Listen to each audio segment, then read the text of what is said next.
Ya imani ilotakasika ya Mola Manani asomshirika. Dini ya imani ilotakasika ya Mola Manani asomshirika. Tuishike dini tupate ongoka hapa duniani mwisho kadhalika. Tuishike dini tupate. Nashukuru Allah subhanahu wa ta'ala kwa kunipa fursa hii ya kukutana na ndugu zangu katika imani, kujadili au kukumbushana mambo muhimu kama ambavyo katibu mkuu ameelezea harakati mbalimbali zilizofanyika mpaka kuwa tumefika hapa. Mada niliyopewa si mada nyepesi, ni mada nzito, lakini cha kumshukuru Allah subhanahu wa ta'ala naizungumza nikiwa niko mbele ya watu ambao ni wataalamu wa mambo haya. Kwa hiyo sina wasiwasi kwamba nitaondoka hapa nikiwa nimewapotosha watu, kwa sababu ikiwa nimekosea basi wapo watu wa kuniambia kwamba hapo umekwenda sivyo na nitarekebishwa. Tofauti kama ningekuwa nazungumza na wenzangu mimi, pengine watu ningesema nikakosea na watu wangekibeba kwamba ndio chenyewe. Kwa hiyo insha Allah tutajitahidi kadiri Allah atakavyoniwezesha kuyazungumza yale ambayo nimeyakusanya katika maneno ya wanawachuoni katika mada hii. Halafu ndugu zangu, kaka zangu kina Sheikh Muhammad Isa watarekebisha pale ambapo wanaona kwamba kuna haja ya kurekebishwa. Mada ni tofauti za kimsingi baina ya riba na faida katika sheria ya Kiislamu.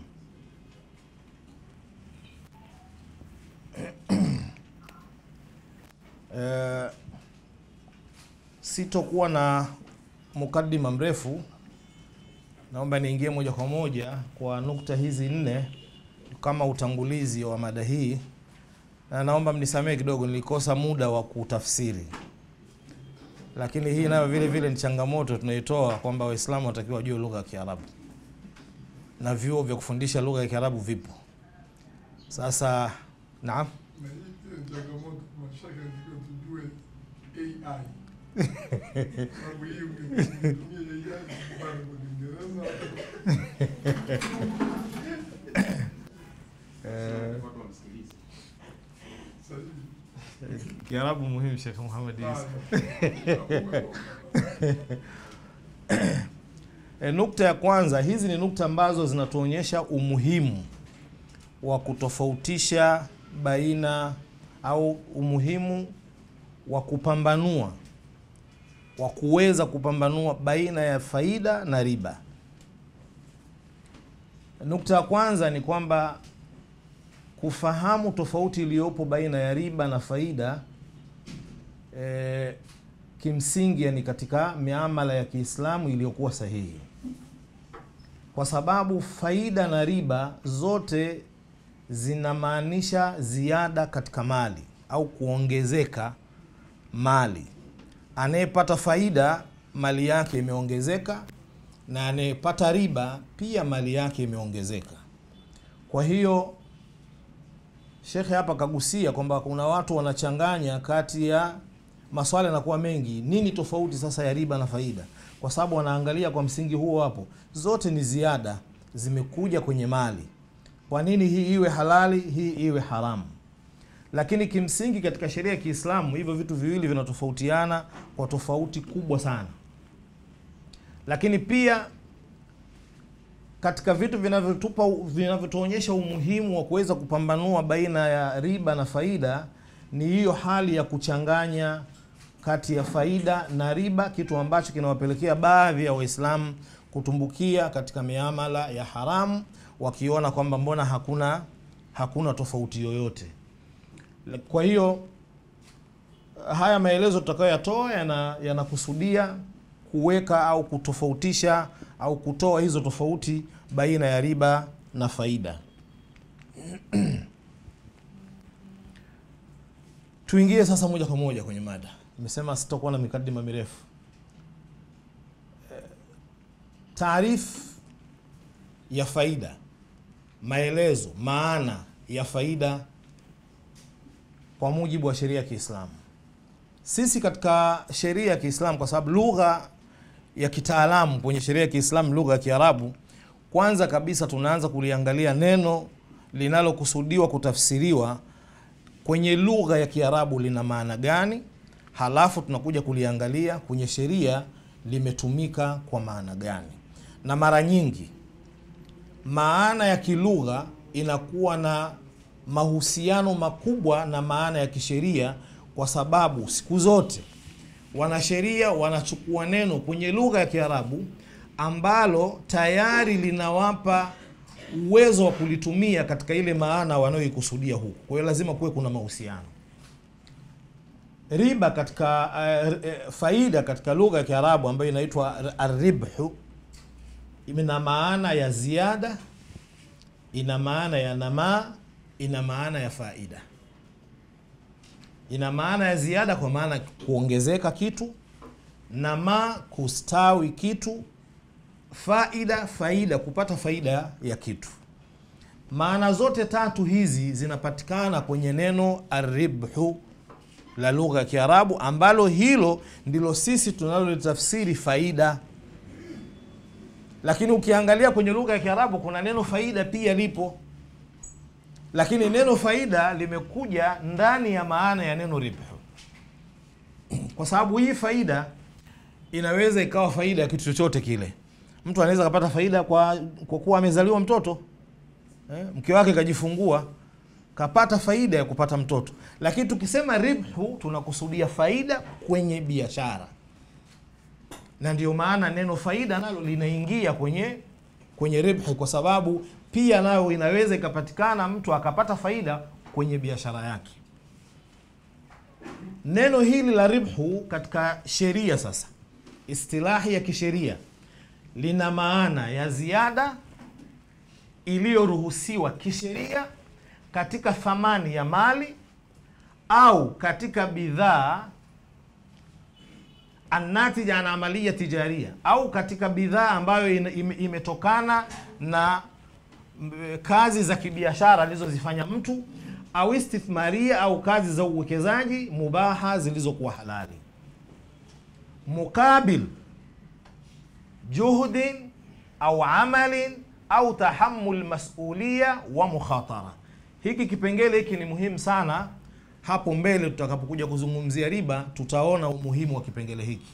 Na siku zote wanawachuoni wa Kiislamu wanapotoa taarifa au maana ya neno, wanasema sharti ya hiyo maana ili kubalike inatakiwa iwe ni jamia mania, yani iwe inakusanya kila kinachokusudiwa kwenye hilo neno na iwe inazuia kuingia kisichokusudiwa katika hilo neno.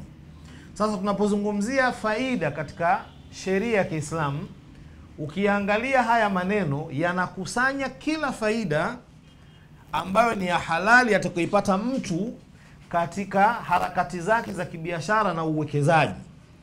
Lakini hapo hapo kuna kipengele hiki ambacho kinaitwa kaidi, ni kifungo hiki kinaifunga hiyo ili visije vikaingia vitu vingine. Hiyo juhudi ya kibiashara na uwekezaji ambayo imekuletea faida, lakini pia kumeambatana na juhudi iliyofanyika, kumeambatana na kazi au kubeba masulia au hatari. Masulia ni majukumu, kubeba jukumu au kubeba hatari fulani fulani. Hapa kabla sijaendelea mbele, kuna aya maarufu sana ambayo tunaisoma sana tunapozungumzia masuala ya riba na faida. Mayahudi katika ule upinzani wao na ukaidi wao walijaribu kupingana na sheria ya Allah subhanahu wa ta'ala, wakieleza kwamba biashara ni sawa sawa na riba. Dhalika biannahum qalu innamal bay'u mithlu riba. Wanasema kwamba yani biashara ni sawa sawa tu na riba, ni mfano wa riba, hakuna tofauti. Lakini ukiangalia vizuri aya, si kweli kwamba Mayahudi hawajui kwamba kuna tofauti kati ya biashara na riba.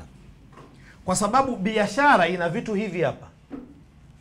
Ina juhudi, ina kazi, ina kubeba masulia na hatari. Lakini riba haina vitu hivi. Na wao wanajua kwa nini waseme kwamba hii inafanana na ile.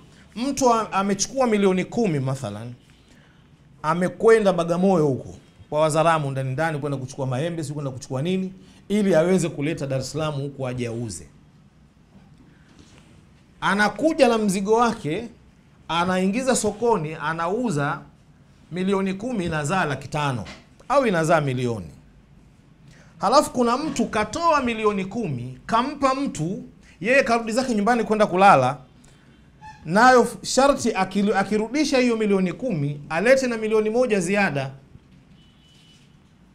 Hapa ndipo Mayahudi walipokuwa wakipalenga kwamba wao walikuwa wanazungumzia ile ziada, kwamba innamal bay'u mithlu riba. Wao wanakusudia ziada inayopatikana kwenye biashara ni sawa tu na ziada inayopatikana kwenye riba. Na ndio maana kuna watu wanahangaika kwamba unakwenda benki isiyokuwa ya Kiislamu, unaenda kuomba mkopo wa kununua nyumba, unapewa milioni 200, utarudisha milioni 250. Unakwenda kwa Sheikh Muro KCB au Amana, unapewa unataka murabaha wa kununua nyumba, unanunuliwa nyumba inanunuliwa kwa milioni 200, unauziwa kwa milioni 250.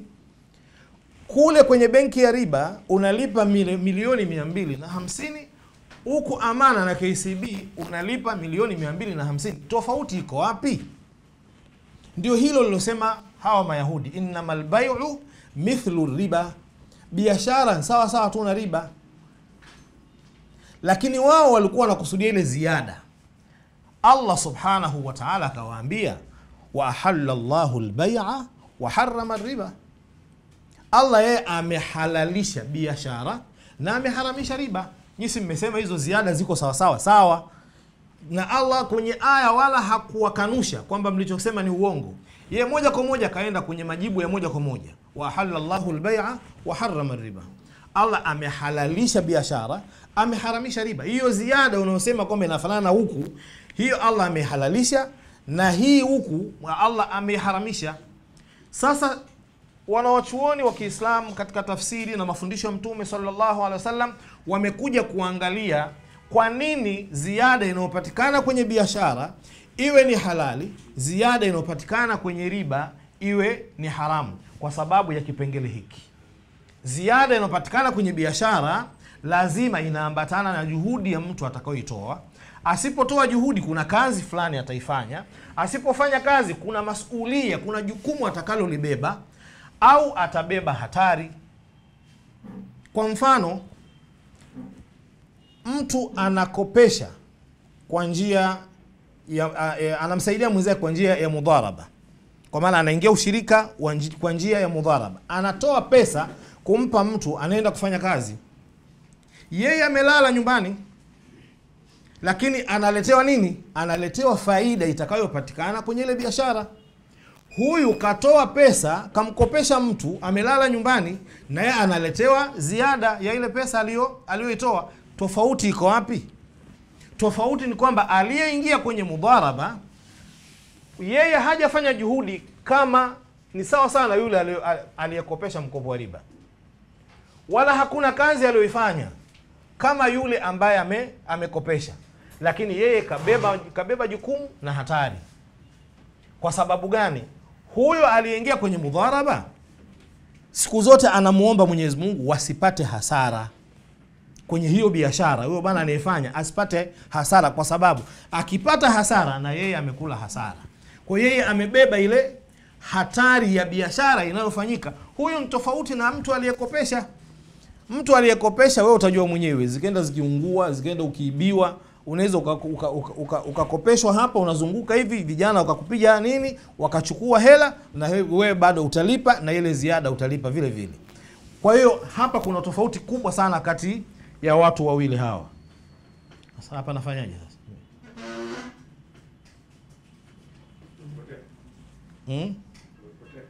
Imepotea.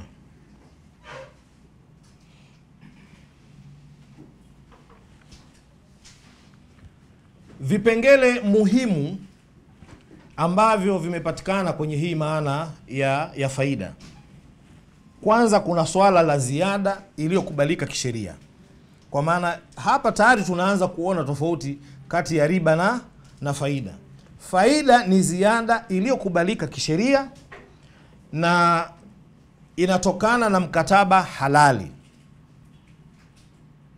Sasa hapo wewe mwenyewe jipe tu kinyume chake utaona. Lakini pia faida imepatikana kwa mukabala wa juhudi na kazi ambayo inaambatana na uzalishaji au kutoa huduma. Mtu anapotoa huduma, anapopata pesa, maana yake ni kwamba amefanya kazi, amefanya juhudi, ndio akapata hiyo faida aliyoipata. Lakini kwenye riba hivyo vitu havipo. Lakini pia kuna swala hilo la kubeba hatari ya pesa, hata kama wewe hauko uwanjani unaifanyia kazi, lakini hatari yake inakuhusu. Kuna watu wengi wameingia kwenye mudharaba na wamepoteza pesa.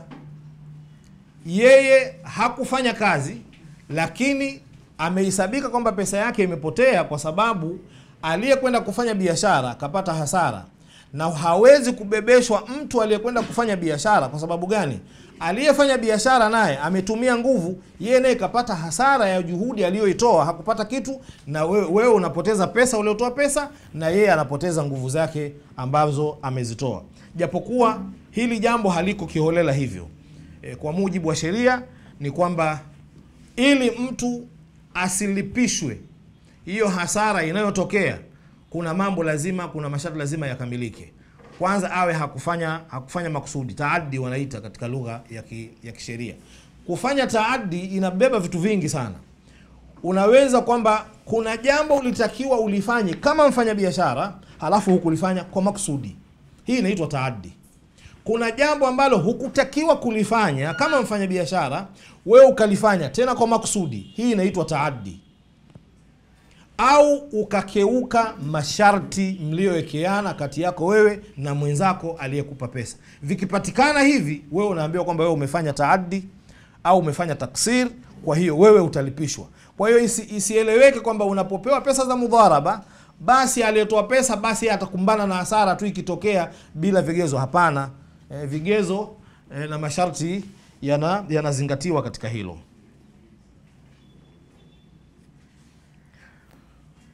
Kuna kipengele cha masadiru ribhi, nafikiri kimeshaingia katika mazungumzo yetu, yani vyanzo vya faida,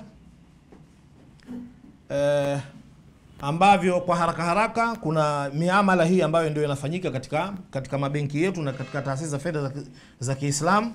Almudharaba, kuna asharaka ambayo ziko aina tofauti tofauti, kuna murabaha, kuna istisna. Istisna ni biashara ya kutengeneza vitu. Mtu anakuja, wewe unaingia naye mkataba, utamtengenezea kitu anachokitaka, anakulipa pesa, hiyo ndio inaitwa istisna. Alafu kuna salam. Salam ni biashara ambayo mtu anakuja kukupa pesa, wewe utamletea bidhaa, haijalishi umeitengeneza wewe ama utakwenda kuichukua kwa mtu, ili mradi kwa sifa maalumu mlizokubaliana wewe na yeye. Hizi ni baadhi tu ya miamala ambayo inamfanya Muislamu aweze kupata faida. Lakini pia kuna wakala biajri. Kuna uwakili ambao ni kwa malipo, kama vile udalali. Yani kwa sababu udalali pia unaingia kwenye uwakala. Watu wengi wanahisi udalali ni jambo la ovyo. Hapana, udalali ni biashara halali kabisa ya Kiislamu kama masharti yake yatafuatwa kama sheria inavyoelekeza. Faida, ili iwe faida na itambulike na ikubalike Kiislamu, kama kule tumesema faida ni ziada mashrua, ni ziada inayokubalika kisheria. Ili hiyo faida iwe imekubalika kisheria, ina masharti yake. Sharti la kwanza ni maridhiano kati ya watu wawili walioingia mkataba wa kibiashara ambao utasababisha kupatikana faida. Hapa huku kuridhiana au ridhaa ya mtu inaweza ikaondokaje? Kwa sababu watu wanapoingia kwenye biashara kila mmoja, hakuna anayesukumwa. Sasa inakuwaje kwamba watu wameingia kwenye biashara halafu hapa kupatikana ridhaa baina yao lakini imepatikana faida?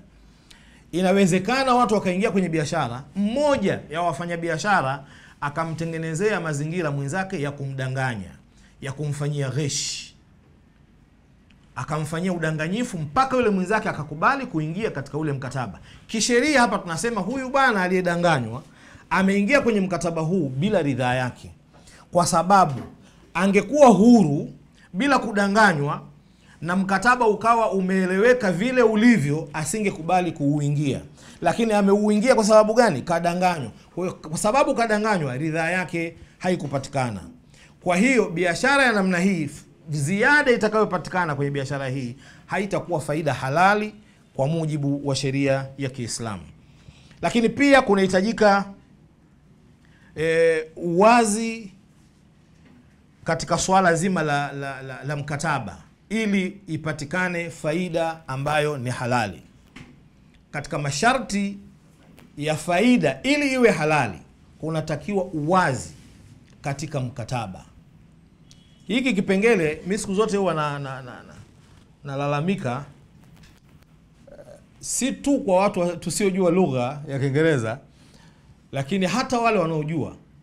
Mara nyingi watu hawapati muda wa kusoma mikataba. Fikiria wewe unakwenda benki ya Kiislamu, unakwenda kuingia mkataba wa mudharaba, unaweka pesa zako pale, benki wanaenda kuzitumia katika mudharaba. Lakini mkataba ule wewe ulichokiona umeambiwa tu sehemu saini. Hapa uwazi upo kweli? Sasa moja katika masharti ya faida iwe halali ni mkataba kuwa na uwazi, kwa maana kwamba kila mmoja ajue kila kitu. Mimi hapa nimesaini kwa ajili gani?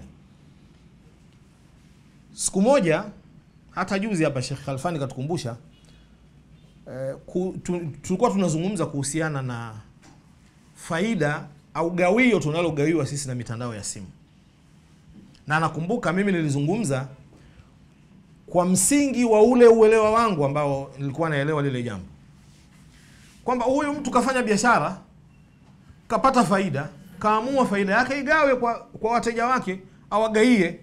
Hii Uislamu hauna ugomvi na hilo, bila kujali kaipataje. Kwa sababu yeye kama ameipata kwa haramu, lakini sisi hatukuchangia huo haramu, akatupa sisi kwetu haiwezi kuwa haramu. Kumbe ndani ya unapojisajili kwenye laini kuna mkataba ambao unauingia. Mkataba huo nani anaujua? Hakuna uwazi katika. Sasa swala la mikataba hili inabidi viongozi wetu katika mabenki yetu ya Kiislamu walitafutie dawa. Hata kama lugha haitobadilika, lakini angalau mtu, kwa wale wanaojua lugha, wapewe nafasi ya kusoma mkataba, ajue anasaini kitu gani. Wale ambao hawafahamu lugha, angalau wapewe kwa mukhtasar malengo muhimu ya ule mkataba, ili asaini akiwa anajua anasaini kitu gani. Lakini ili faida iwe halali, yamerudia swala la isipatikane ghish na tadlis. Moja katika njia za tadlisi ambazo zipo kwenye biashara zetu sasa hivi ni matangazo yanayosifu bidhaa sifa za uongo. Na haya swala la matangazo sasa hivi wameingia Waislamu na wasio kwa Waislamu. Inasifiwa bidhaa mpaka wewe hata kama ulikuwa uko chumbani bado hujavaa nguo, unavaa nguo haraka ukalitafuta ile duka linalouza hiyo bidhaa. Basi hasa iwe sijui dawa, sijui vipodozi hivi nini, vitasifiwa hivyo. Unaona kabisa mtu anapaka hivi kidogo tu tayari chunusi hiyo imeshaondoka. Sasa sifa za namna hii inaitwa tadlis, na inaingia kwenye ghishi vile vile. Sasa Muislamu ajue anapofanya matangazo yake ya biashara anayafanya namna gani, ili tangazo lisiwe sababu ya kuifanya faida yake atakayoipata kuwa haramu. Tangazo nafikiri lengo lake kuu ni kufikisha taarifa za bidhaa yako kwa watu wengi zaidi, na sio kuwadanganya watu. Sasa ukishawadanganya watu, maana yake tayari ile ridhaa yao unaivuruga, unafanya tadlis, unafanya ghesh, faida yako utakayoipata imepoteza sharti katika masharti ya uhalali wa faida. Lakini pia kuna swala la ihtikari, ambalo hili ni swala la wafanyabiashara wakubwa ambao wana tabia ya kutoa bidhaa sokoni. Yani ukishaona bidhaa ni muhimu sana kwenye jamii, alafu inakaribia kuisha, wameshafanya utafiti wao, wanaamua kuingia sokoni na kuinunua yote, wanaitoa, wanaiweka kwenye maghala yao mpaka wanahakika kwamba sasa haipo tena, alafu wanaitoa kwa bei wanayotaka wao. Watapata faida, lakini faida hii haiwezi kuwa halali kwa sababu imepoteza sharti katika masharti ya faida kuwa halali. Lakini pia kuna swala la uadilifu na insafu, na hii inaweza ikaingia sana katika masuala ya mudharaba. Unapoingia na mwenzako mudharaba, hebu kuwa muadilifu, hasa katika ugawanaji. Tunajua mudharaba tunagawana faida kwa asilimia. Sasa wewe unatoa mali na yule anayefanya kazi, jaribuni kuliangalia swala ili mkubaliane kwa njia nzuri ya uadilifu. Lakini mwisho, vipengele vingine tutakuwa tunavisoma tu katika nini hiyo. Mwisho ni kwamba pamoja na haya yote tuliyoyazungumza, kuna kitu kinaitwa al-akhlaq, tabia za wafanyabiashara wa Kiislamu. Tabia za mfanyabiashara wa Kiislamu zinamtengeneza kufanya wepesi, kuwafanyia watu wepesi na sio kuwafanyia watu mambo mazito. Hili kwa nini wanawachuoni wanalizungumzia? Hili wanalizungumzia kwa sababu kwa mujibu wa sheria ya Kiislamu, faida haina mpaka. Unaweza ukanunua kitu milioni 1 ukauza milioni 100, hakuna shida, maadamu hakuna udanganyifu, hakuna gheshi, hakuna dhulma, hakuna nini. Ni makubaliano, ameangalia bidhaa, umemtajia bei, hukumdanganya, amekubali, ametoa milioni 100 wakati wewe umenunua milioni 1, haina shida, ni faida.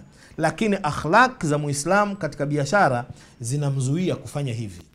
Kwa ajili gani? Ili kuwafanyia wenzake au kuifanyia jamii mambo mepesi. Kama kitu kumbe mtu unaweza ukapata faida 50,000 au 500,000, kwa nini uweke milioni 2?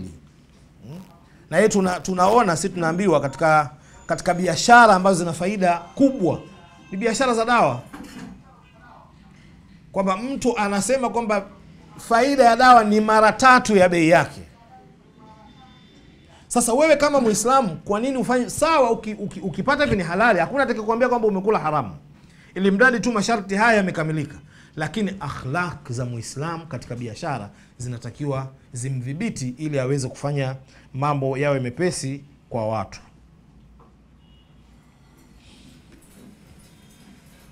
Naam. Hapa tumemaliza kipengele cha faida.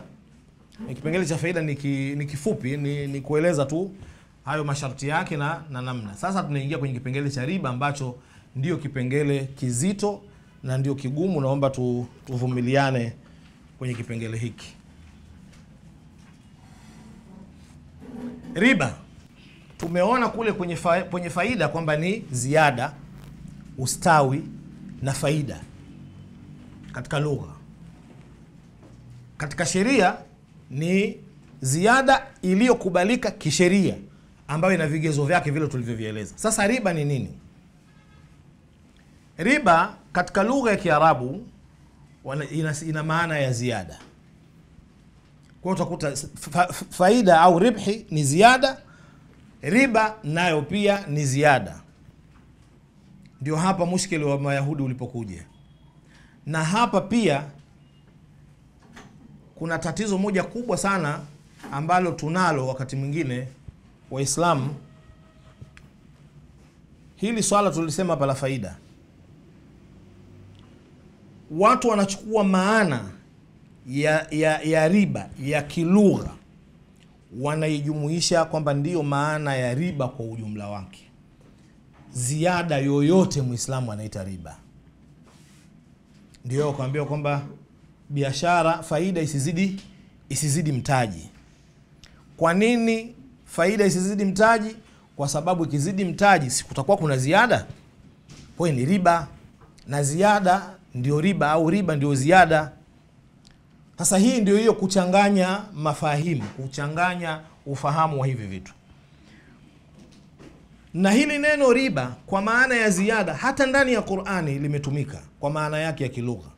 Pale Allah Subhanahu wa Ta'ala aliposema yamhaqullahu riba wa yurbi sadaqat, kaitaja kwenye aya ambayo inazungumzia riba, na hapo ametaja maana ya riba kwa maana ya faida, si kwa maana ya riba ya kisheria. Allah anasema yamhaqullahu riba, Allah anafuta baraka katika mali ya riba. Halafu hapo asema wayurbi as-sadaqat, na Allah anaiongeza sadaka, kwamba neno yurbi limetokana na riba, limetumika hapa katika ziada. Allah anaongeza kwenye sadaka. Unapotoa sadaka Allah anaongeza, yani Allah anakupa riba ya sadaka, ndio kwa maana ya haraka ya Kiswahili. Lakini huku Allah anafuta baraka kwenye mali inayotokana na riba, lakini yeye anakupa riba kwa maana ya ziada katika sadaka zako unazotoa. Kwa hiyo neno riba linatafsirika kwa maana ya ziada katika lugha ya Kiarabu, lakini kwenye sheria je, imeshindikana? Kwenye sheria riba ni ziada iliyowekewa sharti au iliyosababishwa na kuchelewesha. Ziada iliyowekewa sharti ama iliyosababishwa na kuchelewesha katika kubadilishana mali maalum.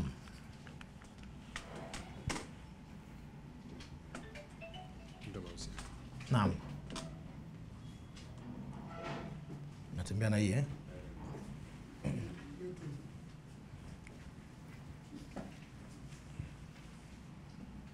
riba katika sheria. Kuna kosa pale nilirekebisha, lakini naona hii bado imekuja vile vile. Az-ziyada al-mashruta au bisabab at-ta'khir fi mubadalati amwali makhsusa, ni ziada iliyowekewa sharti au iliyosababishwa na kuchelewesha katika kubadilishana mali maalum. Riba inaingia katika mali maalum, ni ziada inayopatikana kwa sababu hizo mbili. Sababu ya kwanza, ziada ambayo imewekewa sharti, lakini hata faida tunawekeana sharti, lakini katika mali maalum ndipo inapokuja kutofautika riba na faida. Kwa sababu katika murabaha unanunua kitu, unamuuzia mwenzako, unamwambia bwana, hii kitu nimenunua milioni 1, wewe nitakupa kwa milioni 1 hiyo na faida 50,000. Mnakubaliana tayari, ni sharti kwamba wewe bwana alipe na hiyo faida ya 50,000. Lakini hii sio riba, hii ni biashara. Sasa riba inakuwa wapi? Riba inakuwa katika mali maalum ambazo insha Allah tutazitaja huko mbele tunakokwenda. Anasir asasiya fi taarifi riba, vipengele muhimu katika hii maana au katika hii taarifu ya riba. Kwanza kuna neno ziada mashruta. Hilo neno naomba liangaliwe vizuri, tutaliona huko mbele tunakokwenda. Yatimu litifaka alaiha musbakan ka shartin lilaqdi. Hiyo ziada watu wanakubaliana mapema kabisa kama sharti la msingi kwenye mkataba wao wanaoingia huo wa kukopeshana, au kama ni wa kuuziana pia, kwa sababu pia inaingia riba kwenye baadhi ya biashara. Ziada mukabil al-ajal, riba kumetajwa ajal, kumetajwa muda, taakhir ni ziada inayopatikana kwa ajili ya kupewa muda katika riba ya madeni. Az-ziyada bisababi taakhir ad-daf', hii ni ziada kwa sababu ya kuchelewa kulipa. Unawekewa ziada kwa sababu ya kuchelewa kulipa. Na hii ndio hiyo wanaita kwamba riba al-jahiliya katika Uislamu. Riba hii ndio wasema ndio riba mbaya kuliko riba nyingine yoyote.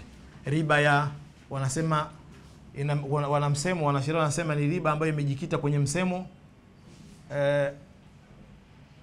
andhirni zidni undhiruka, au zidni andhiruk, niongezee nikupe muda. Kwamba mtu unadaiwa, imefika wakati wa kulipa deni, cha kulipa huna, unamwambia bwana mambo bado hayajakaa vizuri, niongeze muda. Anamwambia sawa, na wewe nikuongeze muda, na wewe utaongeza kitu kidogo katika hicho ambacho utalipa. Hii ndio inaitwa mukabil al-ajal katika riba ya madeni, ambayo inasababishwa ni ziada inasababishwa na kuchelewesha kulipa. Aina za riba.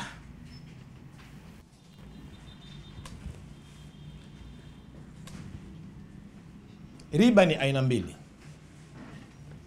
Arriba naw'an. Riba ni aina mbili. Shekhe, muda wa nini ukifika niambie. Kabla hujafika Inshallah.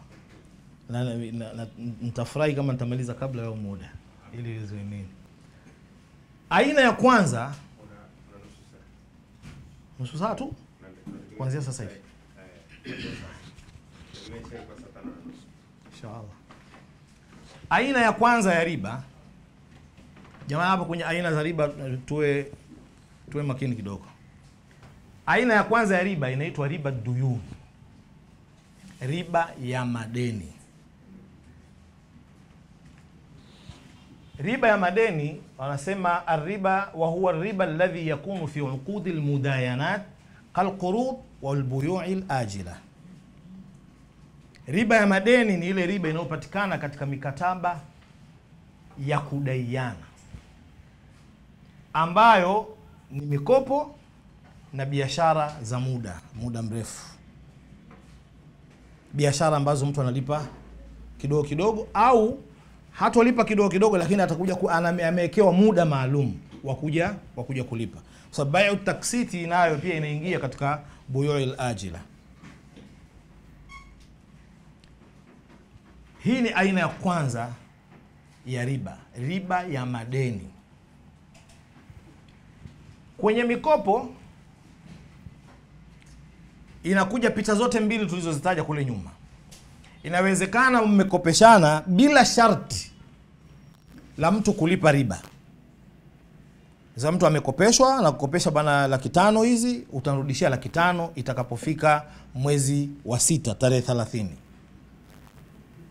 Imefika tarehe 30, huyu bwana mambo hayajakaa vizuri. Kama basi takupa mpaka mwezi wa 7 tarehe 30 utanipa 500 na 50,000.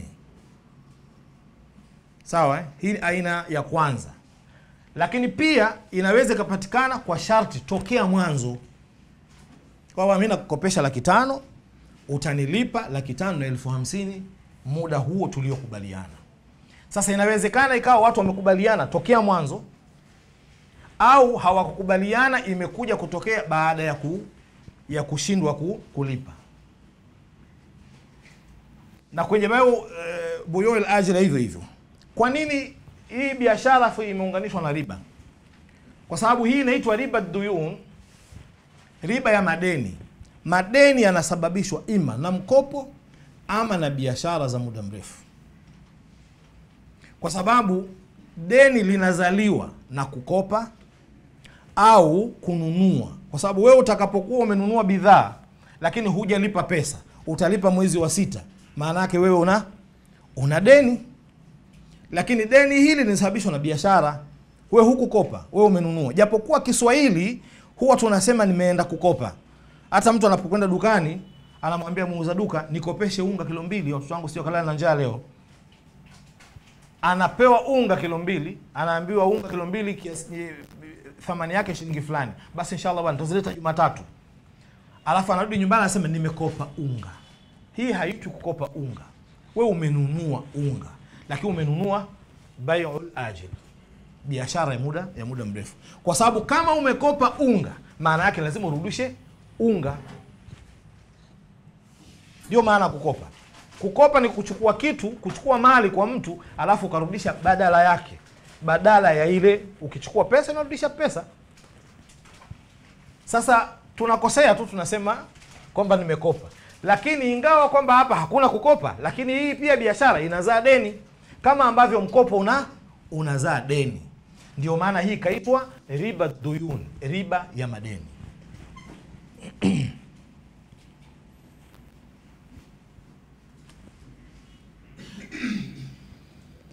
na nayo imegawanywa, anasema huwa ala nawain. Hiyo riba ya madeni inayo iko kwenye makundi mawili. Kundi la kwanza, aziyada fi daini inda hululihi, ni ziada inayowekwa kwenye deni pale muda wa kulipa unapofika. Ziada inayowekwa kwenye deni pale muda unapofika wa kulipa. Watusamma hadhihi sura zidni anziruka, ile tulioizungumza. Na hii uharamu wake ni hiyo aya ya ayyuhalladhina amanu la taakulu riba adhafa mudhaafa. Hii ndio inaitwa riba aljahiliya, riba ya ukafirini huko wakati huo kabla ya Mtume sallallahu alaihi wasallam kuja kupambana na hiyo. Ndio wanasema hii ndio riba mbaya kuliko riba nyingine. Hapo kuna maneno ya mmoja katika wanaochuoni wakubwa, asema riba aljahiliya an yabi'a ar-rajulu al-bay'a ila ajalin musamma fa idha halla al-ajal wa lam yakun 'inda sahibihi qada zada wa akhara anhu. Riba ya ujahilia ya ukafirini huko ni mtu kufanya biashara na mwenzake kwa muda maalum. Muda ukifika wa kulipa na akawa hana cha kulipa, anamuongezea na anampa tena muda wa kulipa. Yuzidini anziruk. Aina ya pili ya riba duyun ni aziyada almashruta fi asli alqard, ni ziada iliyokubaliwana mwanzo kabisa wa ule mkataba wa mkopo. Wayusamma hadha an-naw'u riba al-qurud. Aina hii inaitwa riba al-qurud. Kwa hiyo riba duyun, kuna kipengele kimoja katika riba duyun inaitwa riba al-qurud kwa sababu chanzo chake ni mkopo. Ile ambayo chanzo chake ni bai wal ajira, sijaona jina maalum zaidi ya hiyo tu. Riba duyun inaingia katika neno hilo hilo. لأن محل زيادة في عقد القرض أي أن زيادة مشروطة في ابتداء عقد القرض وليس عند السداد. هي زيادة imewekewa sharti kwa mwanzo kabisa wa mkataba. Bana mimi nakupa 500,000, utaniletea 500,000 na 50,000. Tokea mwanzo wa mkataba mmekubaliana hivyo. Dalili ndiyo hapo, aya inarudi ya alladhina amanu ittaqullaha wadharu ma baqiya min ar-riba in kuntum mu'minin, mpaka wa in tubtum falakum ru'usu amwalikum la tadhlimuna wala tudhlamun.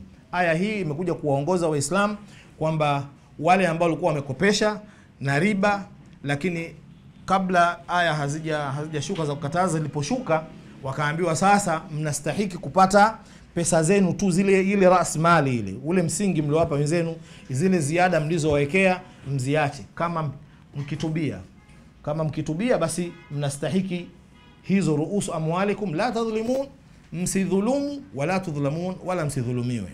Hii inaonyesha, aya inaonyesha moja kwa moja katika riba kuna dhulma. Yani ndani ya riba yenyewe kuna dhulma. Ndio maana Allah amesema la tadhlimun wala tudhlamun. Mkichukua nyinyi kwa riba, maana yake mmedhulumu, na nyinyi mkirudishiwa pesa zenu nusu, maana yake nyinyi mmedhulumiwa. Kwa hiyo la tadhlimun wala tudhlamun, mchukue mali yenu ile ile mliowapa wenzenu basi. Na wanachuoni wa Kiislamu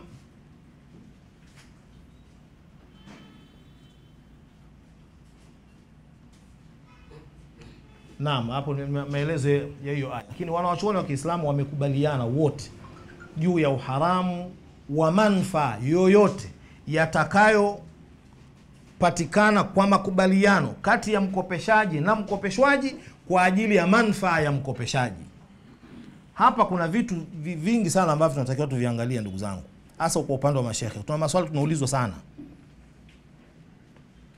Ziada ambayo ndio inakuwa riba ya haramu ni ile ziada ambayo inakuja kwa maslahi ya mkopeshaji. Kama itakuja ziada lakini ikawa kwa maslahi ya mkopeshwaji, haiwezi kuwa riba. Sasa tuna vikoba sisi. Vikoba, ili swali mimi natamani liingie kwenye utafiti wa mashehe. watu wanakopeshana. Wanapokopeshana wanaambiana kwamba bana, ili hizi pesa zetu zisipungue, ziendelee, kila atakayekopa alete na ziada kiasi fulani. Hii ziada itakuwa ni ya kwetu sote. Tukifika mwisho siku ya kuvunja kikoba, ile ziada yetu tunagawana. Hii ziada inayoletwa ni riba ama sio riba? Kwa sababu mkopeshaji hapa kwenye kikoba ni nani? Mkopeshwaji ni nani? Kwa sababu zile pesa watu wanazokopeshana, sijasema ni halali jamani. Hapa najenga tu hoja ili mashehe waweze kulifanyia kazi ile jambo. Mimi mwenyewe kwa kusema kweli, ili kiulizwa huwa mimi sina jibu. Sana sana tunaegemea kwenye kipengele kingine ambacho nitakitaja. Sisi sote ni wakopeshaji na sote ni wakopeshwaji ndani ya kikoba, na hii ziada tunayoileta inatunufaisha sote. Hii ni riba, kwa sababu riba, ili iwe riba, iwe haramu, iwe ni kwa maslahi ya mkopeshaji. Ndiyo maana wanawachuoni wamekubaliana manufaa yoyote yatakayojengeka ima kwa sharti au kwa mazingira juu ya mkopo wa mtu aliyokopeshwa, manufaa hayo yakaenda kwa mkopeshaji, hiyo ni riba. Hata kama ni lift ya gari, yaani una kawaida, hamna kawaida ya wewe na mtu aliyekukopesha kupeana lift. Pengine mnakaa jirani, kila mmoja asubuhi akiamka kivyake anaondoka. Wewe pengine wewe kwenda kukopa, pengine ndio una gari, yeye alikukopesha hana gari, na siku zote ukiamka unawasha gari yako unaondoka. Siku umekwama ukwenda, bwana shekhe, nimekuja bwana na mambo yangu yamekwama hivi, naomba kopesha 500,000. Anakukopesha 500,000. Sawa? Lakini mazingira sasa, haja sio sharti. Bwana sisi tunasaidiana bwana. Sisi majirani bwana.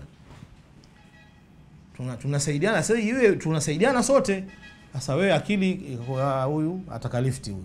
Kwa asubuhi ukiamka unapiga honi kwa jirani yako. Pipi, twende bwana. Haya ni manufaa unayatoa kwa aliyekukopesha. Hakuna sharti la moja kwa moja hiki kumejengwa mazingira. Hii ni riba. Hiyo lift unayotoa ni riba. Ndio maana wanasema hata kalenda tunazopewa na Amana Bank na KCB, kama kuna masharti hayataangaliwa, nazo pia zitakuwa ni riba.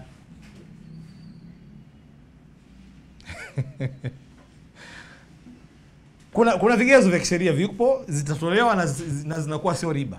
Lakini zikitolewa tu kiholela hivi, zinaweza nazo zikawa riba, kwa sababu sisi wengi akaunti zetu kwenye benki hizi ni akaunti kwamba sisi tumeikopesha benki. Kama sisi tunaikopesha benki, sisi hatupaswi kupata manufaa yoyote kutoka kwenye benki. Ukipewa kalamu imeandikwa Amana Benki, KCB, sijui CRDB, sijui Albaraka, na wewe akaunti yako iko katika hali hiyo, na hizo kalamu hawapewi isipokuwa watu wenye akaunti, hiyo itakuwa ni riba. Kama ni kalamu zinagaiwa watu wote, kalenda zinagaiwa watu wote, diary zinagaiwa kila anayekuja benki, hapo hakuna shida, hamna riba. Lakini hizi kwa ajili ya wateja wetu, hiyo ni riba, ikiwa akaunti zetu zitakuwa ni hizi za mkopo. Za card, naam. Zinaitwa karadhi, Kuna ile jina jingine la ile lugha ile kule. Mnaita savings, sijui nini, sijui. Saving account, Lakini kisheria hizo ndio zimefanywa tasnif kwamba ni mkopo, ni karadhi, hizo sisi tunaikopesha benki. Na ndio maana benki wanapata mamlaka ya kuzitumia pesa zetu bila wao kupata dhambi kama hawatazitumia vibaya, kwa sababu sisi tumewakopesha. Kwa sababu kuna watu wakwambia, kwa nini sasa sisi tusipate faida wakati benki wanatumia hela zetu? Si umewakopesha? Sasa wewe umekopesha, wewe hupati faida. Wewe kama unataka faida, tafuta njia nyingine. Kaa na benki uje, jamani, mimi nitapataje faida? Ndio sasa uonyeshwe namna ya kupata faida. Hiyo tumemaliza aina ya kwanza ya riba ambayo ni riba duyun, riba ya madeni. Kwenye hii riba ya madeni hakuna yale masala ya riba al-fadli wala riba an-nasia, hatujaingia huko. Japokuwa ukiangalia kimaelezo unaweza ukaikuta riba an-nasia inaingia, kwa sababu kuna swala la muda. Lakini wanawachuoni hawakuzoea kuiita kuigawanya riba duyun katika riba al-fadli na riba an-nasia. Mara nyingi ukisoma riba al-fadli na riba an-nasia iko kwenye kipengele hiki cha riba al-buyu, riba ya biashara. Hii ndio aina ya pili ya riba, riba al-buyu, riba ya biashara. Riba ya biashara inakuwaje? Asema wayakunu riba wa huwa riba alladhi yakunu mahalluhu uqudul muawadat wal mubadalat at-tijariyah. Ni kwamba riba hii inapatikana kwenye mikataba ya kibiashara, kwa lugha fupi tu ya Kiswahili. Ya maneno yote ya Kiarabu tu nini? Muawadat na mubadalat at-tijariyah ni biashara. Nayo wa huwa kismani. Hii nayo pia riba al-buyu iko mafungu mawili. Hapa ndio sasa tutakuja kupata al-qismu al-awwal, riba al-fadli. Kuna riba ya nyongeza. Wa huwa bay'u al-mali ribawi bijinsihi mutafadila. Ni kuuza mali ya riba. Naomba hili neno mali ya riba likae vizuri. Kwa jinsi yake, kwa jinsia yake mutafadila, vikiwa vimezidiana. Sisi katika mali, kuna mali katika Uislamu zinaitwa al-amwalu ribawiya, yani mali ambazo zinaingiliwa na riba kwenye biashara. Na Mtume sallallahu alaihi wasallam ametaja misingi ya hizo mali, akataja 6, ambazo hizi 6 wanaochuoni wamezigawanya mafungu mawili. Haya mafungu mawili sasa ndio tunayafananisha na mali nyingine tulizonazo ambazo hazikutajwa pale. Tunaona hii inaingia wapi, hii inaingia wapi, hii haiingii wapi.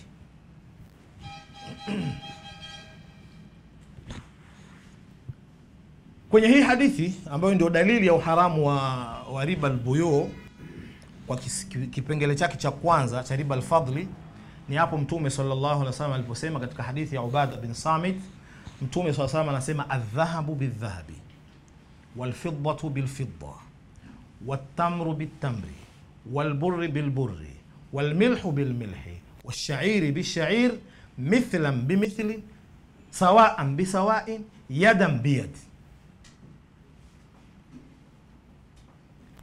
Mtume ametaja hizo vipengele 6. Hizo ni mali 6 ambazo hizi ndio wanaochuona nazita ndio misingi ya mali za riba katika Uislamu.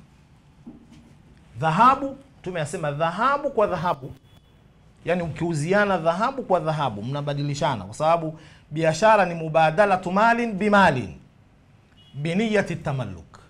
Biashara mnabadilishana mali kwa mali. Huyu anatoa mali hii na anatoa mali hii, na kila mmoja ana nia ya kumiliki kile anachokichukua kwa mwenzake, ndio biashara. Sasa Mtume anasema adh-dhahabu bidh-dhahab, kubadilishana dhahabu kwa dhahabu, fedha kwa fedha, tende kwa tende, burri kwa burri. Hizi zingine zitaje kama zilivyo, kwa sababu Kiswahili chake kingine sizijui.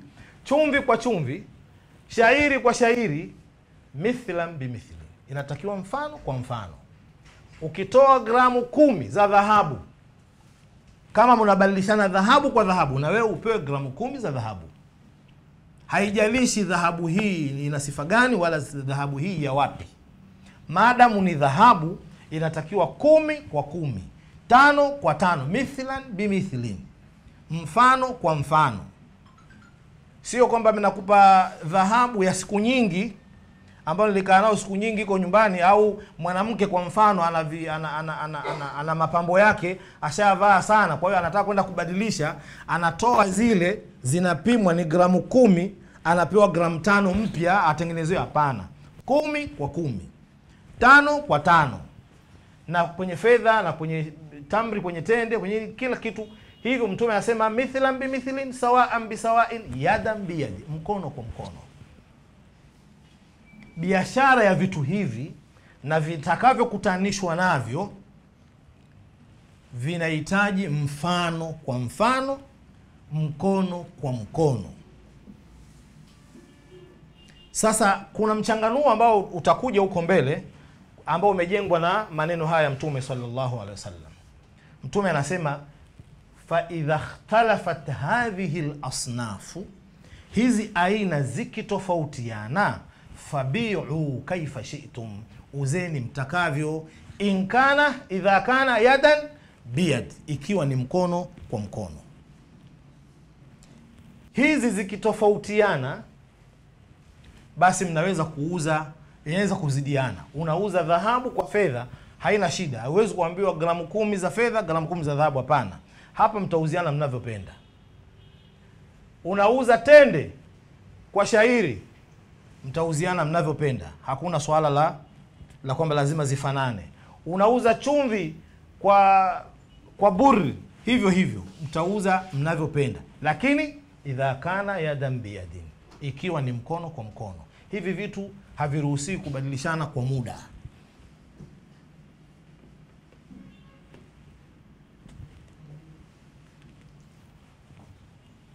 Hapa kwenye hiki kipengele tutaona huko mbele mchanganua walioweka wanawachuoni, ni kwamba hizi mali alizozitaja Mtume sallallahu alaihi wasallam, wanawachuoni wamezigawanya mafungu mawili. Yaani wameziangalia katika ile ijtihadi yao ya kutafuta illatul hukmi, kwamba hivi vitu vimeingia kwenye riba kwa sababu gani? Kwa nini Mtume hivi vitu kavitaja ni kwamba ni mali za riba? Kile kiini kilichosababisha hizi kuwa ni mali za riba ni kitu gani? Ili wafanyeje? Ili waweze kufananisha na nyingine ambazo hazikutajwa hapa. Mtume hawezi kutaja mali zote zilizoko duniani. Mtume anaweka msingi. Sasa wakazigawanya mafungu mawili. Wakachukua dhahabu na fedha, wakaiweka ni fungu moja peke yake. Wakachukua na hivi vyakula hivi, wakaviweka nalo ni fungu moja peke yake. Kwa hiyo hapa tuna makundi mawili ya hizi mali za riba. Kundi la kwanza, ila yake ni thamani. Kwa maana dhahabu na fedha ndio vitu vinavyotumika kutilia thamani vitu vingine tokea enzi hizo. Kwa hiyo hii ndio ila yake, kwamba hii ni athamania, wanasema al-illa athamania. Ila ya dhahabu na fedha kuwa ni mali za riba, kwamba ndio vitu vinavyotumika kuingiza thamani vitu vingine. Ukitaka kujua nyumba yako ina thamani gani, tukiacha sasa hivi ulimwengu wetu sasa hivi, huko nyuma, hii ni sawa na gramu ngapi za dhahabu? Ambaye nyumba yangu hiyo ni kilo 20 za dhahabu au ni kilo 200 za fedha. Umeijua thamani ya nyumba yako kupitia dhahabu na fedha. Sasa hivi vitu gani vinavyotumika kutilia thamani vitu vyetu? Pesa hizi tunazimiliki, kila nchi ina hela yake. Kwa hiyo pesa zote zilizoko duniani zimeunganishwa na dhahabu na fedha. Nazo ni mali za riba, zimekaa kwenye kundi moja huko. Sasa hili kundi la dhahabu na fedha na shilingi ya Tanzania, shilingi ya Kenya, dola ya Marekani na nyinginezo, tunasema hizi ni kundi moja ambalo lina ila hii moja, ambayo ila yake ni athamania. Kwamba hapa hivi ni vitu vya kutilia thamani vitu vingine. Lakini hizi ni aina, sio jinsia moja. Tukisema jinsia, kuna sijui Kiswahili tunasemaje jamani. Hii neno jinsia kama limekaa sasa kuna jinsia, kuna aina. Kwenye lugha ya Kiarabu ni vitu vile tofauti. Jinsi. Sasa dhahabu ni jinsi. Lakini ndani ya dhahabu kuna aina. Ndio hapo kuna dhahabu ina sijui namba 24, kuna namba 25, kuna dhahabu ya Kiela, kuna dhahabu ya Buhongwa, si kuna dhahabu hapa. Hizo ni aina. lakini zinakusanywa na neno moja, zote ni dhahabu. Fedha nayo ni jinsi, ndani yake kuna aina nyingi. Shilingi ya Tanzania ni jinsi, ndani yake kuna aina nyingi. Kuna pesa za karatasi, kuna nyingine za madini. Hiki kitu cha msingi sana huko mbele tunakokwenda. Haya, hapo tumemaliza. Tuna kundi hili la vitu ambavyo illa yake, illa, jamani, hii neno illa ni athamania. Tunakuja kwenye tamri na vinginevyo. Huku kuna ikhtilafu ya wanachuoni, lakini sisi tutachukua kauli ambayo wanachuoni wengi wameichukua. Kuna wengine wanasema illa ya huku kwenye hivi vyakula ni al-kail wal wazni, kwamba ni vitu vinavyopimwa kwa mizani na kilo. Mizani tofauti na kilo kwenye lugha ya kisheria. Vitu vinavyopimwa kwa makopo, sijui ratili, sijui nini, hii ndio kilo. Lakini zinavyopimwa kwa mizani hizi zetu za mawe hizi na nini, hii ndio mizani. Lakini hii kidogo ni ngumu hata maelezo yake. Hata utekelezaji wake unakuwa ni mgumu kidogo. Lakini wanawachuoni wengi wanasema illa ya huku ni alqut waliddikhar, kwamba hii ila ya vitu hivi Mtume kuvitaja kwamba vinaingia katika mali za riba, kwamba hivi ni vyakula vinavyotegemewa na wanadamu na pia vinawekeka akiba. Kwa hiyo wanawachuoni wanasema chakula chochote ambacho kinategemewa na wanadamu katika milo yao ya kila siku katika eneo husika, na chakula chenyewe kikawa kinaweza kuwekeka akiba, hicho nacho kinaingia katika jumla ya hivi alivyovitaja hapa Mtume sallallahu alaihi wasallam. Kwa hiyo inakuwa ila ya hapa ni al-iktiyat waliddikhar, kwamba hiki ni chakula na kinawekeka akiba. Kwa hiyo ukiangalia mchele nao unaingia hapa, chakula cha msingi kwetu, na mchele wenyewe binafsi yake unaweza ukakaa muda mrefu. Sio vile vya kuwekwa kwa madawa. Kuna vitu mtu sasa hivi matikiti pia anaweza kawekwa kama miaka miwili. Kila siku unachukua tikiti unakula. Hii bado tikiti halitakuwa tikiti, machungwa, si maembe, si nini, hizo zote haziingii kwenye mali za riba. Kwa sababu gani? Ni vyakula. Ukisema vyakula, kwa sababu kwenye hata huku kuna matunda, katika huku ulikotajwa kuna tende huku, lakini tende zinawekeka akiba. Lakini maembe utaweka akiba, utaweka maembe yanakaa siku ngapi? Kwa hiyo hayo yote yanatoka katika mali za riba. Kwa hiyo inabaki kwamba vyakula vyote ambavyo vinawekeka akiba na ni vyakula vya msingi vya wanadamu, hivyo navyo vinakuwa ni katika mali za riba. Sasa tuendeni kwenye mbona imegoma hii? Shailu pande?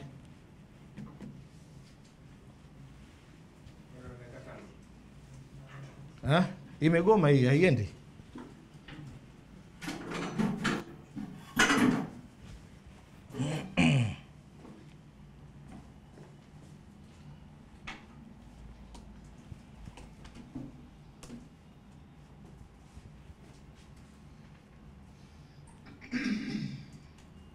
Sasa mtaalamu mwenyewe pia umeshindwa.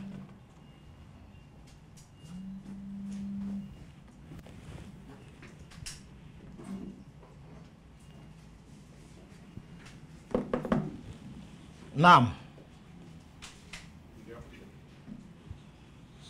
Alqismu thani, aina ya pili ya riba albuyu. Tumesema aina ya kwanza ya riba albuyu ni riba alfadli, riba ya ziada. Kwa maelezo yale tuliyotoa, kwa maana kwamba huwezi kubadilishana mchele kwa ziada.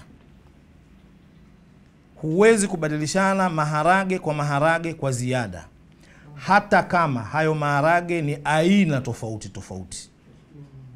Kuna maharage mengine mekundu, kuna maharage ya soya, kuna maharage yote ni maharage. Ukitoa kilo ya maharage unapewa kilo ya maharage. Ikiongezeka hata punje ngapi, hiyo imekuwa ni riba. Kwa sababu gani? Kwa sababu umeuza mali ya riba kwa jinsia yake, au kwa jinsi yake, kwa sababu ni maharage kwa maharage. Lakini sasa unapouza maharage kwa mchele, hapa hizi jinsi tofauti.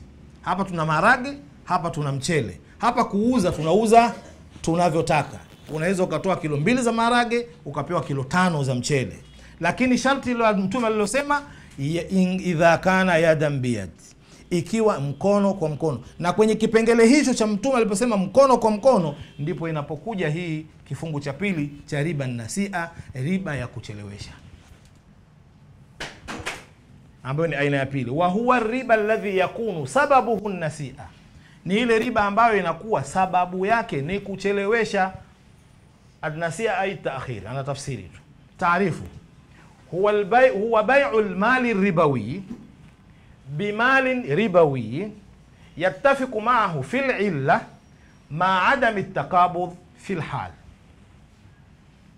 Ni kuuza mali ya riba kwa mali ya riba ambazo zinakubaliana katika ila moja. Naona tunarudi kwenye yale maneno tuliyosema pale juu, bila kukabidhiana pale pale. Tumesema kwamba vyakula hivi ila yake ni kuwa ni chakula na kinawekeka akiba. Sasa tuna mali ya riba mchele, tuna mali ya riba maharage. Hizi ni jinsi tofauti, lakini zinakutanishwa na ila moja ambazo ni al-iktiyat wal-iddikhar, kwamba ni chakula na kinawekeka akiba.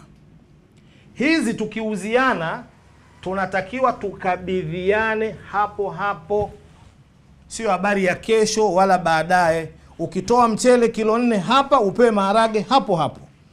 Bana, chukua haya maharage utaniletea basi mchele kilo 2 nyumbani.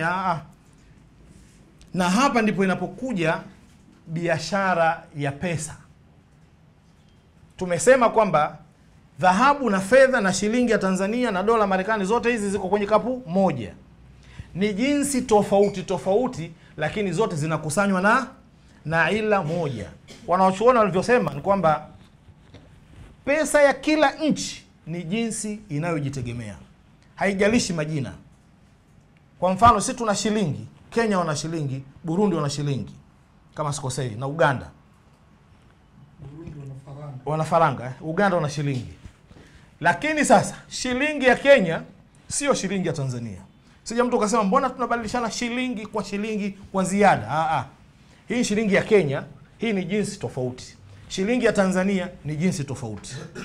Lakini hizi zote zinakusanywa na ila moja, athamania.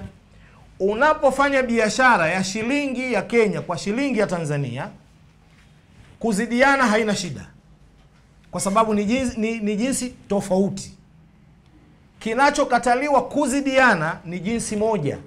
Unauza shilingi ya Tanzania kwa shilingi ya Tanzania. Kama wale vijana anatoa shilingi 1000, maboda wale makonda wale, anatoa 1000, anapewa 900 za change. Ile ni riba, kwa sababu kuna ziada. Umeuza mali ya riba ambayo ni jinsi moja kwa kuzidiana. Lakini kama jinsi ni tofauti, haina shida kuzidiana. Na kuna watu walikuwa wana shida na hii, mnabadilishaje hii biashara ya kubadilisha pesa, hii haikukaa vizuri, ndani yake kuna riba. Kwa ile tafsiri ya riba kwamba ni ziada yoyote. Ukiuziana shilingi ya Tanzania kwa shilingi ya Kenya, shilingi ya Tanzania kwa dola, haina shida kuzidiana. Ndio maana tunatoa, ukitoa dola 100 ya Marekani unapewa 200,000 na ushei za Tanzania. Kwa sababu gani? Hizi jinsi ni tofauti, lakini hizi zote ziko kwenye kapu moja la ila yao ni athamania. Hairuhusiwi kuuziana kwa muda. Yaani ile biashara bai'ul ajil, kwamba utoe dola zako, bwana dola zangu 10,000 hizo, basi utamtuma mtoto aniletee nyumbani hiyo shilingi. Hiyo hairuhusiwi. Muislamu kama una bureau, kuwa makini. Akitoa dola zake, mpe pesa zake pale pale. Vinginevyo kuwe na muamala mwingine, sio muamala wa kuuziana pesa. Kwa msingi huu, wanasema wanaochuoni, benki za Kiislamu haziruhusiwi kufanya biashara ya dhahabu kwa njia ya taksiti, kwamba uenda benki unauziwa dhahabu alafu unalipa kidogo kidogo. Haiwezekani, hairuhusiwi kisheria. Hapa kwenye kukosekana kukabidhiana hapo hapo ndiyo kunaleta kitu kinaitwa riba nasia, riba ya kuchelewa au ya kuchelewesha.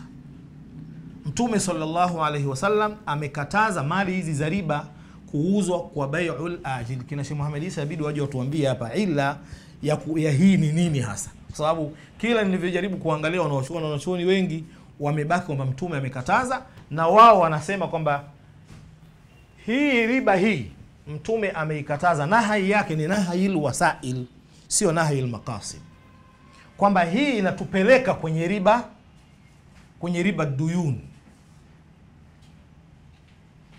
kwamba unapobadilishana hivi vitu ambavyo vyote ni mali za riba, halafu hamkabidhiani hapo hapo na vina ila moja, hii itatupeleka kwenye riba yenyewe.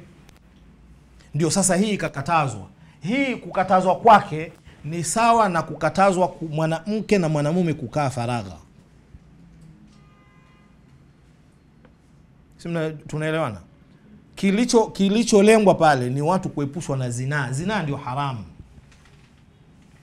Sasa ikaharamishwa na vile vyote vinavyopelekea. Sasa hapa wanaoshona wanagawanya, kuna taharim al-maqasid na kuna taharim al-wasail. Kuna kuharamisha kile kitu chenyewe kiini kwamba hiki ndio haramu, halafu kuna kuharamishwa vitu kwa ajili ya kile, kwamba hivi vimeharamishwa kwa ajili ya vile, au wengine wanasema saddu adh-dhari'a.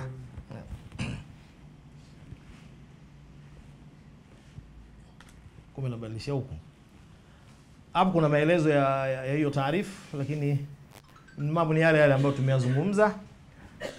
Sasa hapa wanajaribu tu kuweka sawa kwamba unapouza au mnapobadilishana mali za riba kwa jinsi moja, kunatakiwa masharti mawili.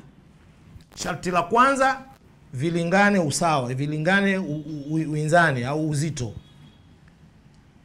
alafu mkabidhiane hapo hapo. Masharti mawili, kwanza vilingane, pili mkabidhiane hapo hapo. Mnapouziana mali za riba ambazo zinatofautiana jinsi lakini ziko ndani ya ila moja, mnaruhusiwa kuuziana kwa kuzidiana, lakini mkabidhiane hapo hapo. Kule masharti mawili, huku sharti moja.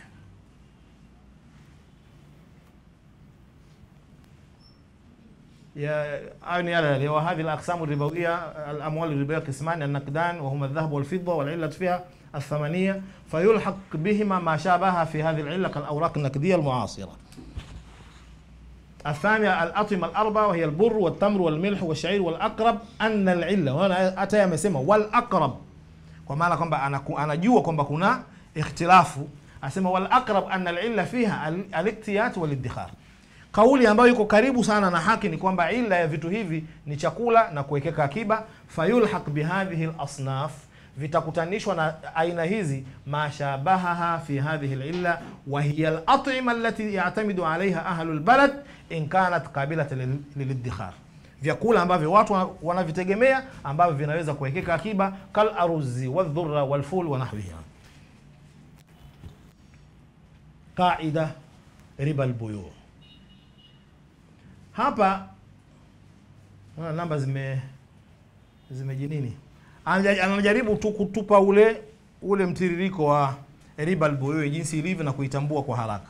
Kuna wamegawanya sehemu mbili, kuna kipengele cha kwanza na cha pili, lakini kuna kipengele cha tatu na cha nne na cha tano, ambacho kipengele cha kwanza na cha pili takriban hukumu yake inafanana. Antakuna al-mubadalatu baina malaini ribawiyain min jinsi wahid كذهب بذهب أو ريالات بريالات، فيشترط لصحة العقد شرطين: التساوي بينهما في المقدار والتقابض قبل التفرق. Hicho kipengele cha kwanza. Kama mnauziana vitu vinavyofanana kwenye jinsi moja na ila moja, vinatakiwa masharti mawili: kufanana na kukabidhiana hapo hapo. Sharti moja, sharti ya kwanza ikikosekana, zisipofanana, kunaingia riba al-fadl, kwa sababu kuna moja itakuwa imezidi. Sharti ya pili ikikosekana, kwa maana zimefanana lakini mmepeana kwa muda, itaingia riba nasia, kwa sababu hamkukabidhiana hapo hapo. Namba 2, an takuna almubadala baina malaini ribawaini mukhtalifaini aljins, mali mbili ambazo zinatofautiana jinsi, ni jinsi tofauti lakini zote za riba, pesa na maharage kwa mfano, au kama tulivyosema maharage na mchele, lakini zimeungana, ila ni moja, lakini mukhtalifu aljins, sio hela, ni maharage kwa mchele au shilingi ya Tanzania kwa dola na nyinginezo. Ka burrin bitamr, kama vile burri na tamri, au dhahab bifidda au dhahab birialat au rialat bidolar, fa yushtaratu li sihhati al-aqd shartun wahid. Hapa sharti takiwa moja, wa huwa at-taqabud qabla at-tafarruq wa la yushtaratu at-tasawi. Hapa hakuna sharti la kufanana, lakini hapa kuna sharti la kukabidhiana hapo kwa hapo. Namba 3, an takuna al-mubadala baina malaini ribawiyan mukhtalifa al-jins wal illa katamrin bidhahab. Hapa mnabadilishana mali mbili zote za riba, lakini zimetofautiana jinsi na zimetofautiana illa. Nimesema maneno illa na jinsi tuyaangalie vizuri. Mali mbili zote ni za riba, ni katika zile zilizotajwa, ima katika thamani au katika vyakula, zote ni za riba, lakini zimetofautiana jinsi na zimetofautiana illa. Ndio hapo kwamba tuna gari na riali, au tuna nyumba na dola.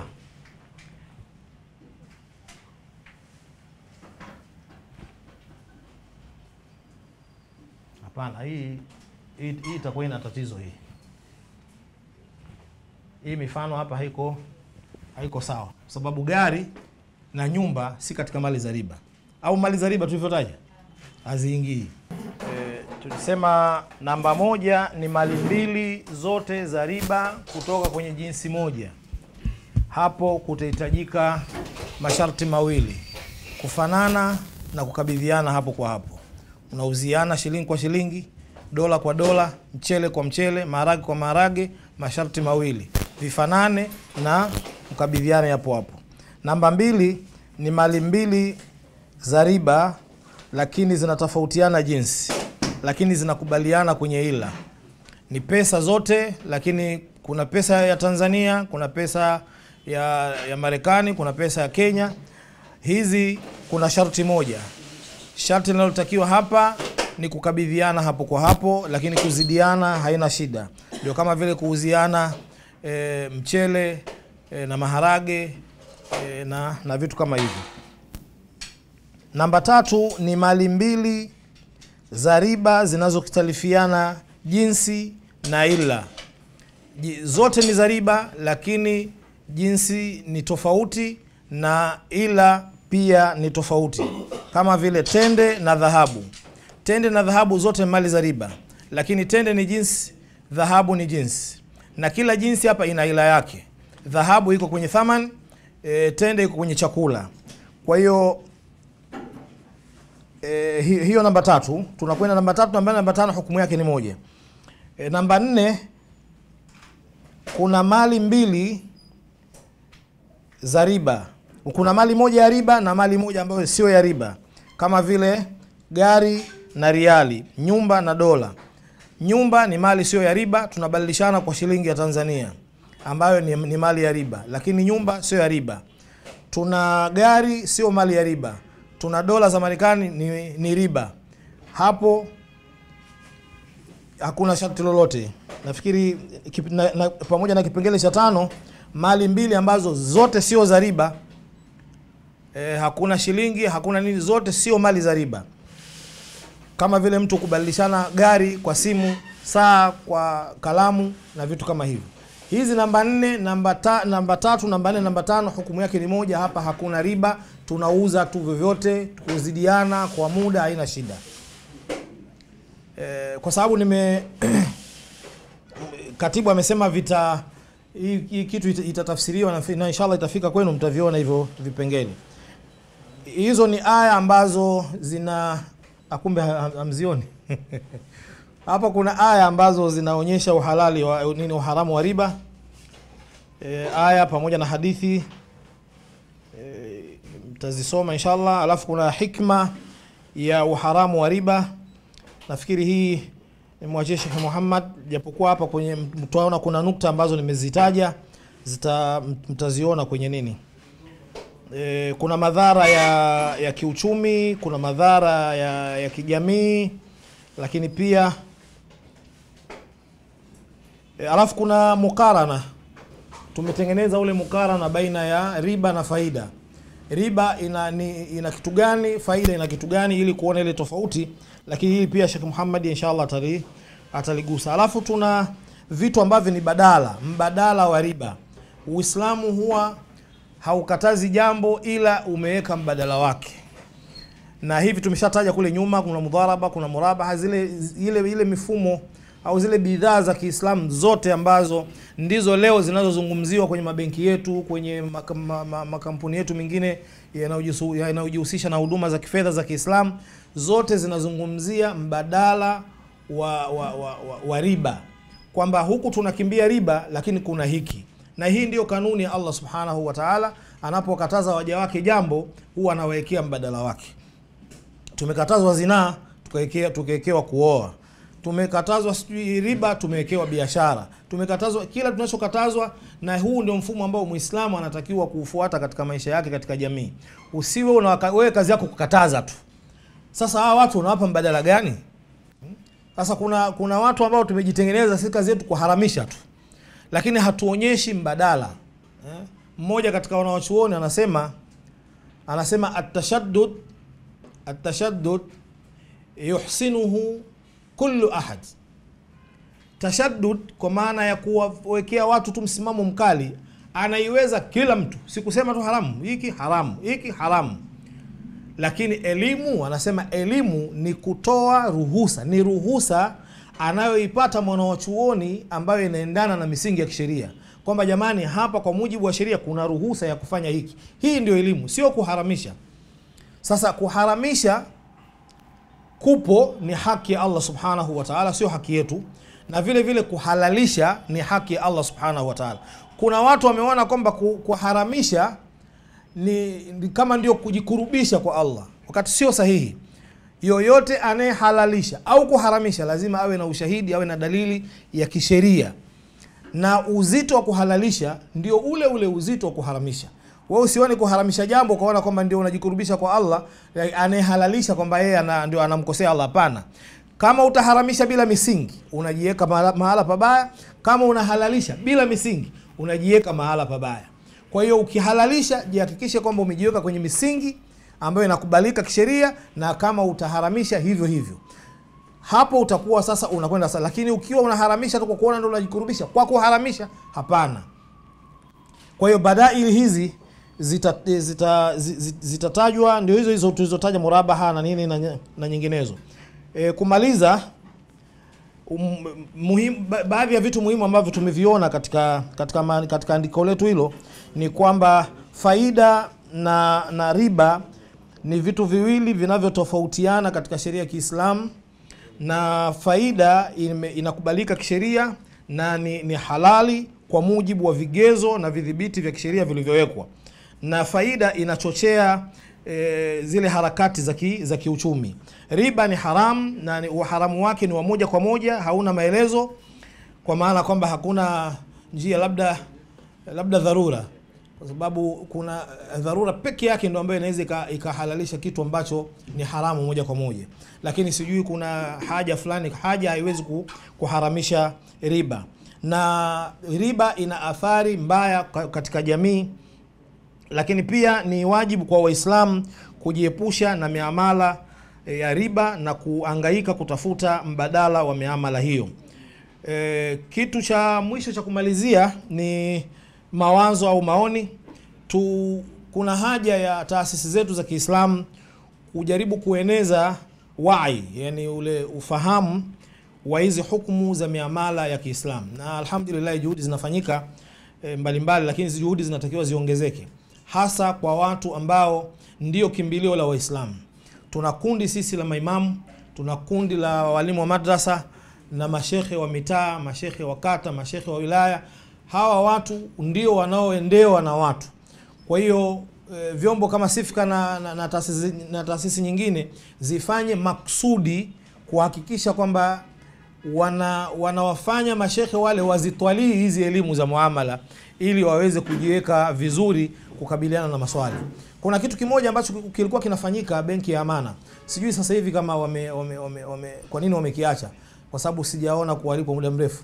Walikuwa nafikiri kila mwaka wanaalika maimamu, mashekhe wengi, tulikuwa tunakwenda pale Amana. Wanakuja wafanyakazi wa Amana, wanatueleza miamala inavyofanyika na nini na nini. Mashekhe wanauliza maswali, wakati mwingine na ile kamati pia rakaba inakuwepo pale, tunauliza maswali yetu. Vitu kama hivi vinaongeza ule ufahamu kwa mashekhe katika vile vitu ambavyo vimejificha. Kwa sababu jamani, tunavyosoma kwenye fiqh ni tofauti na vile ambavyo inafanyika, kwa sababu hii miamala inafanyika kisasa. Sasa ule usasa tuuone, tuujue, ili tuna sisi tupate nafasi ya kupima kwa ile fiqh tuliyokuwa nayo. Kwa hili jambo natamani mabenki yetu wangeweza kulirudisha, wawe na siku japo moja kwa mwaka tuwe tunaitwa, tunakaa, tunabadilishana mawazo katika masuala hayo. Lakini pia kama alivyosema shekhe pale, swala la utafiti, tuhimize utafiti kwa wasomi wetu juu ya mambo haya ya miamala.